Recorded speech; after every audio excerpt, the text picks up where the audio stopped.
What's going on, guys? It's me, Loxy, and welcome to my top 5 holiday map ideas for Phasmophobia. Now, I don't want to waste your time, so to make this real quick, please just leave a like, subscribe for more content like this, and comment down below letting me know your map ideas too. Without further ado, let's get right into this. Coming in at number 1, we have a Gingerbread House. I actually put out a tweet with this idea and tagged Kinetic Games and CJ, who is a lead artist for Phasmo, and CJ liked the tweet. Essentially, it would be a life-size gingerbread house that would function just like any other map in the game. It could be a big map, small map, or if you aren't keen on any of those, it could even be a gingerbread city scaled down to a medium to large-sized map. Imagine if they turned a ghost into a gingerbread man with a big candy cane as a weapon in his hand. That would be so cool, and I think this would just be a great map for a winter update. And I think if they put a lot of effort into completing this, they could probably get it done before Christmas. But I'm not really a game developer, so what do I know? Overall, I think it would be an awesome addition to the game.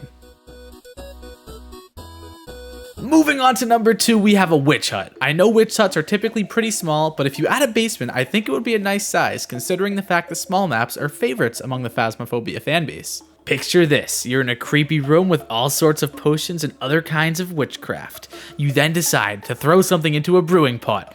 Side note, the brewing pot is like a summoning circle in this situation. And all of a sudden, it boils over and erupts, and out comes Revenant.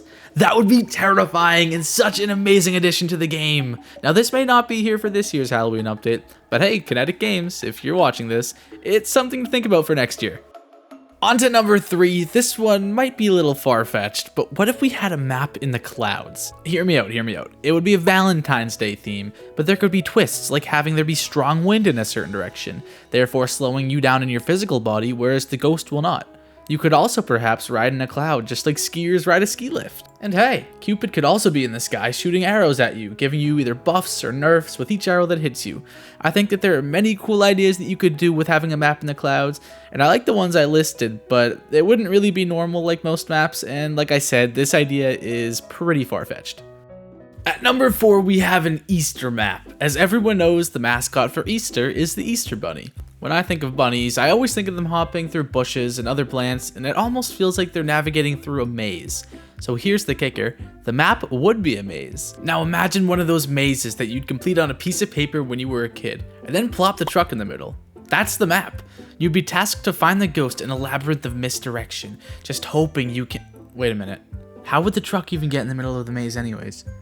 Okay, you know what, this has some kinks that need to be worked out, but hey, I'm only providing the ideas here. So like I was saying, you'd be trying to find out the ghost type and get out of there before you get lost forever. Now I know this doesn't sound very Easter themed, but hey, throw in some Easter eggs and human-sized rabbit holes as hiding spots, and I'd say you got yourself a pretty nice map. To round it off at number 5, my final idea would be a map for the 4th of July.